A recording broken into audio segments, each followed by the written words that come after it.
देव आहे आणि मी माझ्या मुलाचं नाव ज्ञानदेव ठेवणार.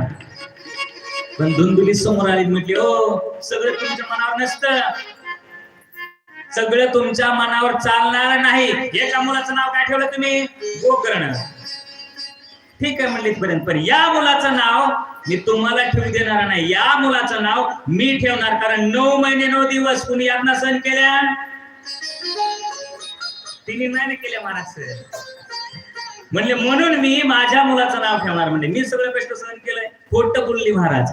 आणि मग तिने विचार केला, हा माझं नाव म्हणजे माझं नाव धुंदुली, पण माझ्या नावावरून मी माझ्या मुलाचं नाव धुमधुम करती ती धुंदुकारी नाव ठेवलं महाराज, धुंदुकारी.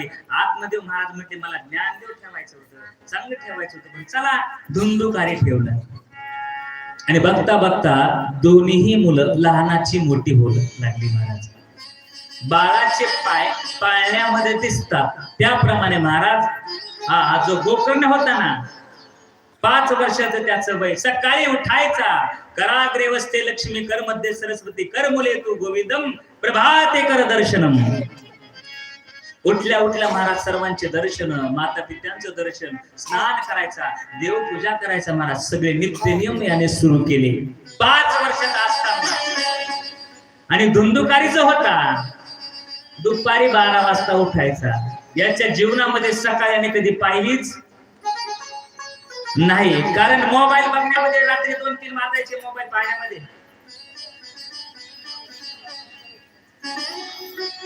मग सकाळी लवकर कशी होईल? उठायला दुपार व्हायची महाराज.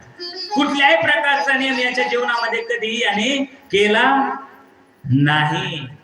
दोघही बालक महाराज बाहेर खेळायला जायची. हा जो गोकर्ण होता ना, छोट्या छोट्या बालकासोबत खेळायचा, सुंदर सुंदर त्यांना भजन शिकवायचा. बोला रे मुलांनो, आजपासून आपली ही विठ्ठल नामाची शाळा. आजपासून तुम्ही काय करायचं? विठ्ठल विठ्ठल म्हणायचं, ज्ञानोबा ज्ञानोबा म्हणायचं. विठ्ठल नामाची शाळा भरली. शाळा शिकताना विठ्ठल नामाची शाळा भरली,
विठ्ठल नामाची शाळा भरली.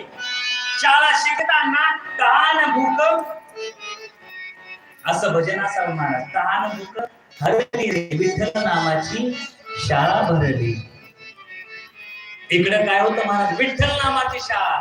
अनेक बालकांना घेऊन गोकर्ण महाराज पांडुरंग हरी पांडुरंग हरी पांडुरंग हरी, विठ्ठल विठ्ठल विठ्ठल. आणि इकडच्या बाजूला आमचे धुंदुकारी महाराज.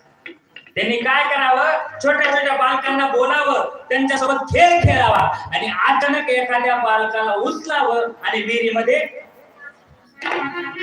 टाकून द्यावं.